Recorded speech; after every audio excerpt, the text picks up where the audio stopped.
معزز لیدونکو ګلالۍ زده کوونکو سلام. هیله لرم چې ټول به روغ او جوړ اوسئ. د تیر په څیر بیا هم ستاسو په خدمت کې یم. هیله لرم چې خپرونه را سره تر پایه وګورئ. ګرانو زده کوونکو، هر وخت چې تاسې درس لولئ نو خپل ټول پام مو درس ته اړوئ ترڅو په هغو پټو رازونو چې په یوه موضوع کې وي ښه پوه شئ. دا چې په دې خپرونه کې په کومو موضوع خبرې کوو د زده کړې په موخو کې به یې وګورو. د زده کړې موخې: زده کوونکي به د درس تر پای وکولی شي چې مشروط احتمال وپیژني، د مشروط احتمال اړوند فرمولونه زده او په مرسته یې مثالونه حل کړای شي. ګلالۍ زده کوونکو، د زده کړې موخې ساده دي او پوه شو چې موضوع مو د مشروط احتمال په اړه ده. ګرانو زده کوونکو، د لومړۍ موخې د لاسته راوړلو لپاره د مشروط احتمال په مفهوم ځان پوهوو. لومړی به یې تعریف وګورو. مشروط پیښې: که یو بی د اس نمونه‌ای فضا دوه پیښې وي او د ای پیښې د واقع کېدو احتمال د بی پیښې پورې تړلی یا مربوط وي، په دې صورت کې ای او بی د مشروطو پیښو په نوم یادېږي. معزز لیدونکو، زیارکښو زده کوونکو، د مشروط احتمال تعریف مو ولید. هیله لرم چې به پرې پوه شوي یاستئ. د دې لپاره چې مشروط احتمال په مفهوم ښه پوه شو نو راځو فرمول یې هم لولو. ښه ځیر شئ او په خپلو کتابچو کې له ځان سره نوټ کړئ.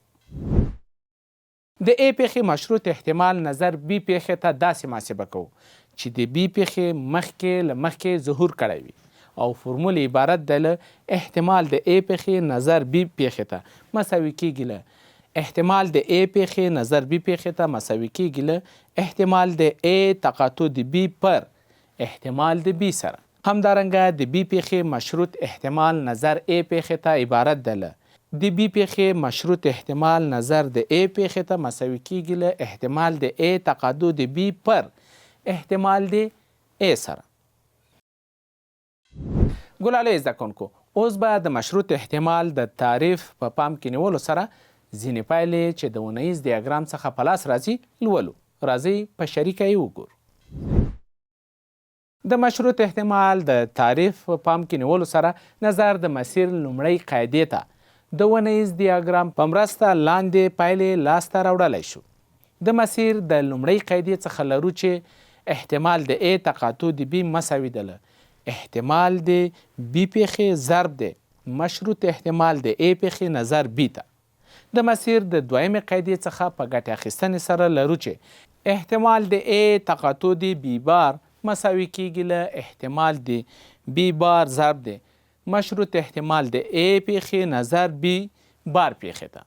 د ونیز دیاګرام له مخې لیکو چې مشروط احتمال د بی پیښې نظر ای پیښې ته مساوي ده له احتمال د ای تقاطع د بی پر احتمال د ای سره، چې تاسې په ونیز دیاګرام کې هم لیدلی شئ.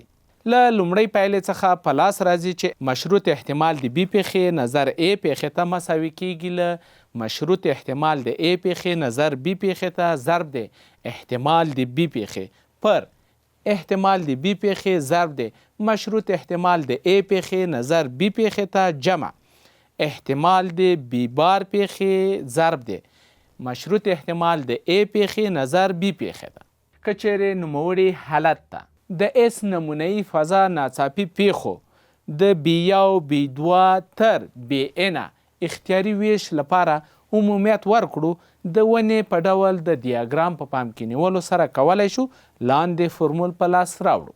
احتمال د بی آی پیښې نظر ای پیښې ته مساوي کیږي له مشروط احتمال د ای پیښې نظر بی آی پیښې ته ضرب دی احتمال د بی آی پیښې پر احتمال د بی آی پیښې ضرب دی مشروط احتمال د ای پیښې نظر بی آی پیښې ته جمع تر جمع د احتمال د بی ان پیښې ضرب دی مشروط احتمال د ای پیښې نظر بی ان پیښې ته، چې دا مساوي کیږي له احتمال د ای تقاطع د بی آی پر مجموعه د کا مساوي یو نه تر انه احتمال د بی کا ضرب دی مشروط احتمال د ای پیښې نظر بی کا پیښې ته، داسې چې آی مساوي یو دوه تر انه پورې وي. درنو لیدونکو، د مشروط احتمال ځینې پایلې مو ولیدلې. هیله مند یم چې زده شوي به مو وي. اوس به راشو او د موضوع د لا روښانه کولو لپاره به یو عملی مثال هم حل کړو.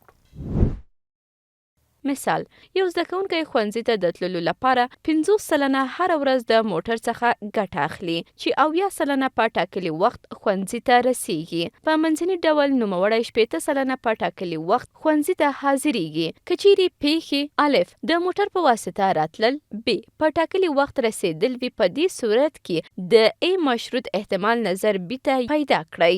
څرنګه چې احتمال د ا پیښې مساوي ده له 50 سلنې سره چې دا مساوي 0.5 کیږي، او احتمال د بی پیښې مساوي 80 سلنه چې دا مساوي 0.6 کیږي، او مشروط احتمال د بی پیښې نظر ا پیښې ته مساوي 80 سلنه کیږي چې دا مساوي 0.7 سره ده. نو د نوموړي احتمال د پیدا کولو لپاره د مشروط احتمال د فرمول څخه لرو چې مشروط احتمال د ا پیښې نظر بی پیښې ته مساوي ده له احتمال د ا پیښې ضرب د مشروط احتمال د بی پیښې نظر ا پیښې ته پر احتمال د بی پیښې، چې د قیمتونو په وضع کولو سره لرو 0.5 ضرب 0.7 پر 0.5 چې د ساده کولو وروسته 0.583 په لاس راځي، چې دا له 58.33 سلنې سره مساوي کیږي. نو په دې اساس د موټر په واسطه د رسیدلو احتمال په دې شرط چې په ټاکلي وخت په ښوونځي کې وي له 58.33 سلنې سره برابر دی. ګلالۍ زده کوونکو، مثال خو مو ولید. په دې هیله چې زده شوی مو وي. اوس به راشو یو بل مثال به هم حل کړو. مثال، د رمل دانې د پورته اچولو په تجربه کې هغه معلومات په لاس راوړو چې لاسته راغلې شمیره جفت ده. تاسو د دې مشروطه احتمال پیدا کړئ چې راغلې شمیره له 3 څخه لویه وي. د مشروط احتمال فورمول په نظر کې نیولو سره لومړی د رمل دانې اچولو نمونه‌ای فضا لیکو او بیا یې اړونده پیښې پیدا کوو. نو لیکو چې اس مساوي 1 2 3 4 5 او 6 سیټ.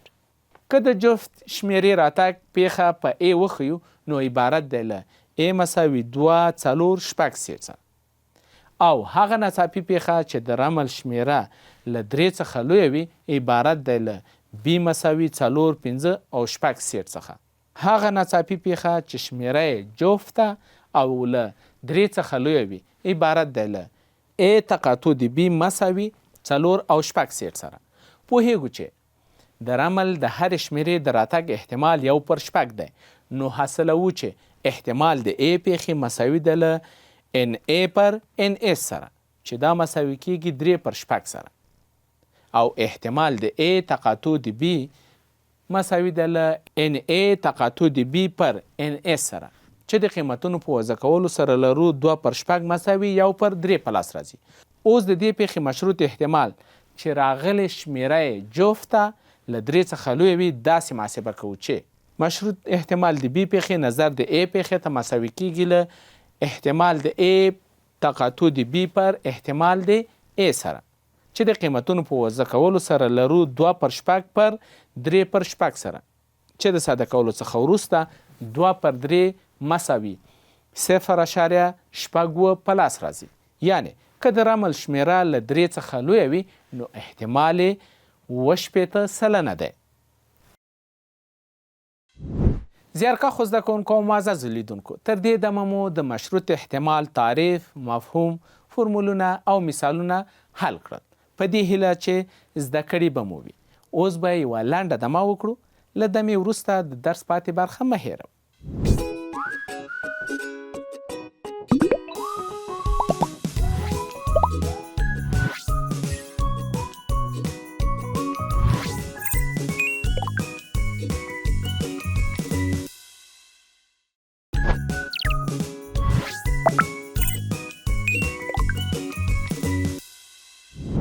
معزز لیدونکو، د ریاضي صنف خپرونې ته بیا هم ښه راغلاست. هیله لرم چې درس به په مینه ګورئ. ښه ګلالۍ زده کوونکو، د مشروط احتمال په ځینو مسایلو کې د مستقلې مجازا پیښو او په احتمالاتو کې د حاصل جمع اصل څخه هم کار اخیستل کیږي. نو راځئ لومړی به د مجازا پیښو په اړه ځان پوه کړو. ښه متوجه سئ. هغه پیښې چې مجازا وي هیڅ مشترک عنصر نه لري، لکه د A او B پیښې چې په دیاګرام کې لیدل کیږي. که د A او B پیښې مجزا وي، په دې صورت کې هیڅ مشترک عنصر نه لري، نو د دې پیښو تقاطع خالی سیټ دی. که د دوو پیښو تقاطع خالی سیټ وي، په دې صورت کې احتمال تل صفر کیږي. نو احتمال د A تقاطع د B مساوي صفر کیږي. که A او B مجزا پیښې وي، سربیره پر دې چې یو بل خاصیت د A او B مجزا پیښې لري، عبارت دی له احتمال د A اتحاد د B پیښې مساوي کیږي له احتمال د A پیښې جمع احتمال د B پیښې سره. د دې خاصیت د ثبوت لپاره که A او B د نمونه‌یي فضا څخه دوه پیښې وي، په دې صورت کې احتمال د A اتحاد د B پیښې مساوي ده له احتمال د A جمع احتمال د B منفي احتمال د A تقاطع د احتمال د B پیښې سره. څرنګه چې A او B مجزا پیښې دي، نو A تقاطع د B خالی سیټ کیږي، نو د دې دوو پیښو د تقاطع احتمال صفر کیږي. په پایله کې احتمال د A اتحاد د B پیښې سره مساوي ده له احتمال د A جمع احتمال د B پیښې سره، چې په پایله کې مو د مجزا پیښې خاصیت لاسته راوړ. مثال، د حمل د میاشتې په لومړۍ ورځ د ورښت احتمال 0.5 دی، په لومړۍ او دویمه ورځ د ورښت احتمال 0.4 دی. که چیرې په لومړۍ ورځ باران وشي، د دویمې ورځې د ورښت احتمال پیدا کړئ. که A د وری د میاشتې په لومړۍ ورځ د اورښت ناڅاپي پیښه وي او B د وری د میاشتې په دویمه ورځ د اورښت ناڅاپي پیښه وي او A تقاطع د B د لومړۍ او دویمې ورځې د اورښت ناڅاپي پیښه وي، نو لیکو چې احتمال د A مساوي 0.5 او احتمال د A تقاطع د B مساوي 0.4. اوس نو مشروط احتمال د B پیښې نظر A پیښې ته پیدا کوو. د مشروط احتمال د فرمول په اساس لیکلی شو چې مشروط احتمال د B پیښې نظر A پیښې ته مساوي ده له احتمال د A تقاطع د B پیښې پر احتمال د A پیښې سره. اوس په دې فرمول کې د PA او PA تقاطع د B پر ځای قیمتونه وضع کوو چې احتمال د B پیښې نظر A پیښې ته مساوي کیږي له 0.4 پر 0.5 کیږي، چې د ساده کولو څخه وروسته 0.8 په لاس راځي، چې دا مساوي 80% کیږي. یعنی 80% احتمال شته چې د وری د میاشتې په دویمه ورځ هم باران وشي. لایق زده کوونکو، باور لرم چې تر دې ځایه به د مثالونو په حل پوه شوي یئ. خو که بیا هم مو په کومه برخه کې ستونزه درلوده، په کورنۍ کې مو له هغو مشرانو څخه مرسته وغواړئ چې په ریاضي پوهیږي. په دې کار سره به ستاسې ستونزې هوارې او په راتلونکي درسونو کې به هیڅ ستونزه ونه لرئ. اوس راځو یو بل مثال هم په ګډه حلوو. مثال، د لاندې ډیاګرام په مرسته مشروط احتمال محاسبه کړئ. الف، ښوونځي ته په ټاکلي وخت د رسیدو احتمال په دې شرط چې د موټر په وسیله تللی وي. ب، ښوونځي ته په ټاکلي وخت د رسیدو احتمال په دې شرط چې له موټر پرته تللی وي. که د A پیښه د موټر په واسطه ښوونځي ته تلل او د B پیښه په ټاکلي وخت رسیدل وي، نو A بار د موټر په واسطه نه راتلل ښیي. نو موږ ښوونځي ته په ټاکلي وخت رسیدل په دې شرط چې د موټر په واسطه نه وي راغلی محاسبه کوو. نو لرو چې PA مساوي 0.5 PB مساوي 0.1 او مشروط احتمال د A پیښې نظر B پیښې ته مساوي 0.6 دی.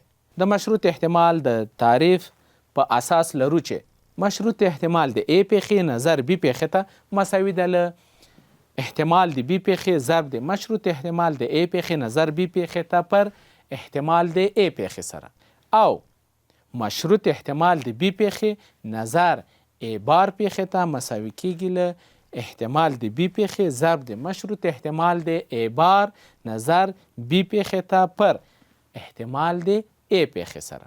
په دې رابطه کې راکړل شوي قیمتونه وضع کوو چې احتمال د B پیښې نظر A بار پیښې ته مساوي کیږي له 0.6 ضرب 0.4 پر 0.7 سره چې دا مساوي 0.8 کیږي. په پای کې د دې احتمال چې ښوونځي ته په ټاکلي وخت رسیدلی او په موټر کې نه وي راغلی عبارت دی له 80% څخه.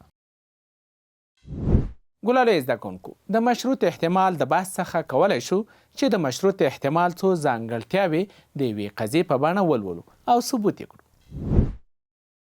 ثبوت کړئ چې لاندې 3 اصلونه د مشروط احتمال د تعریف لپاره صدق کوي.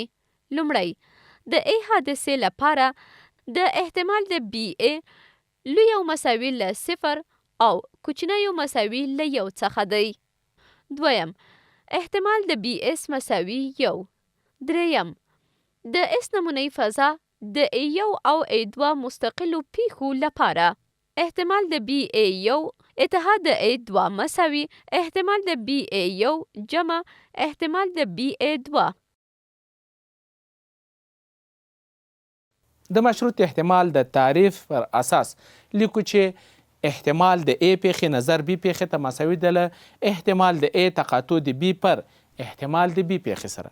څرنګه چې احتمال د A تقاطع د B پیښې لوی او مساوي 0 او احتمال د B پیښې لوی د 0 دی، نو مشروط احتمال د A پیښې نظر B پیښې ته لوی له 0 دی.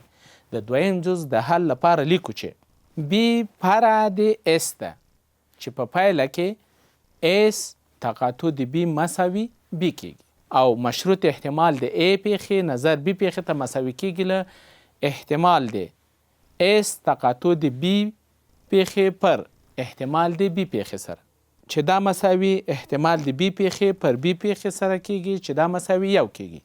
نو په پایله کې مشروط احتمال د A پیښې نظر B پیښې ته مساوي 1 دی. همدارنګه د مشروط احتمال تعریف او د جمع تیوري په اساس لیکو چې مشروط احتمال د A1 اتحاد د A2 نظر د B پیښې ته مساوي کیږي له احتمال د A1 اتحاد د A2 تقاطع د B پر احتمال د B پیښې سره چې دا مساوي کیږي له احتمال د A1 تقاطع د B اتحاد د احتمال د A2 تقاطع د B پیښې پر احتمال د B پیښې چې په نتیجه کې احتمال د A1 تقاطع د B جمع احتمال د A2 تقاطع د B پیښې پر احتمال د B پیښې سره کیږي. کولی شو چې په داسې شکل هم ولیکو چې احتمال د A1 تقاطع د B پیښې پر احتمال د B پیښې جمع احتمال د A2 تقاطع د B پیښې پر احتمال د B پیښې سره چې دا مساوي کیږي مشروط احتمال د A1 پیښې نظر B پیښې ته جمع مشروط احتمال د A2 پیښې نظر B پیښې ته. درنو لیدونکو، د مشروط احتمال ځانګړنې او د هغې ثبوت مو ولید. هیله لرم چې پوه شوي به یاستئ. اوس به راشو او یو مثال به حل کړو. تاسې لومړی مثال وګورئ او بیا یې حلوو. مثال، د بیمې یو شرکت په پام کې لري چې د 2026 کال د پیل څخه د افغانستان هیواد ته پوستي خدمتونه بیمه کړي. په 2020 کال په همدې اړوند یوه احصایوي څېړنه د بیو د ټاکلو لپاره ترسره شوې ده. په دې وروستیو 5 کلونو کې چې 80,000 واحد پوستي پارسلونه افغانستان ته استول شوي وو، د هغې له جملې څخه یوازې 50,000 واحده پارسلونه د حیرتان بندر له لارې افغانستان ته رسیدلي او 40,000 واحده پارسلونه اړوند کسانو ته رسیدلي دي. پاتې پارسلونه د لارې په اوږدو کې ضایع شوي دي. اوس د بیمې شرکت په لټه کې دی. د دې معلوماتو له مخې پیدا کړئ چې لومړی، څومره احتمال لري چې یو دانه پارسل د حیرتان بندر ته په سالم ډول ورسیږي. دویم، څومره احتمال لري چې یو دانه پارسل مرسل علیه شخص ته په سالم ډول ورسیږي. دریم، څومره احتمال لري چې یو دانه پارسل حیرتان بندر ته او هم شخص ته په سالم ډول ورسیږي. پوهیږو چې دا مثال د مشروط احتمال په واسطه باید حل کړو.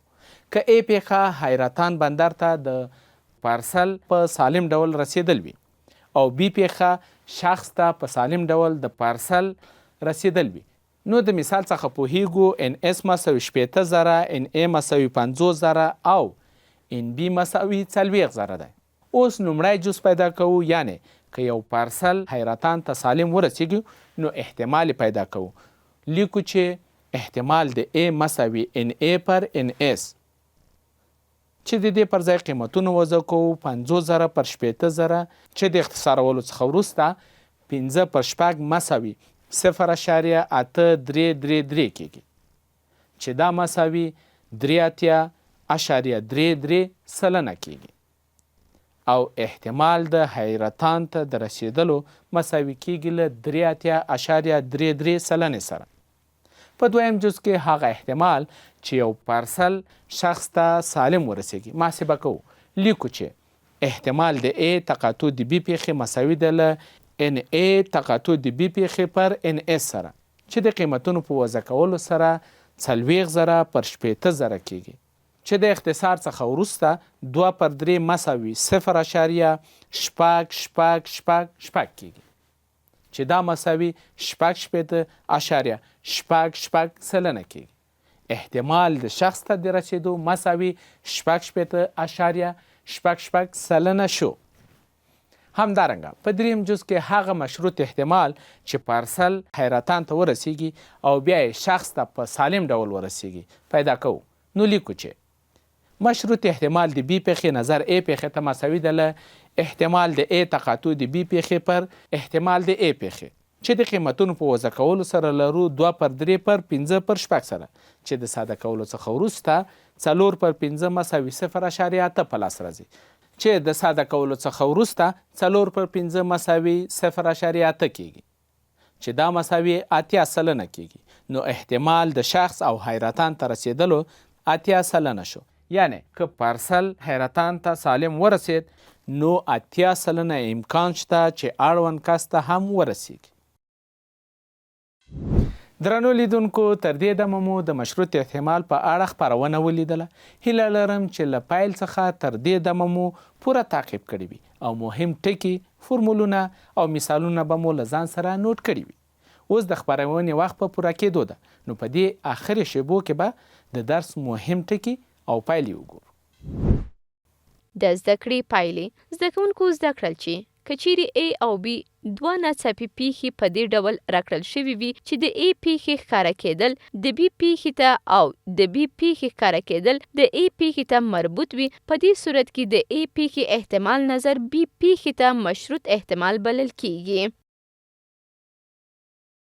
د A او B ناڅاپي پیښو د مشروط احتمال فرمولونه عبارت دي له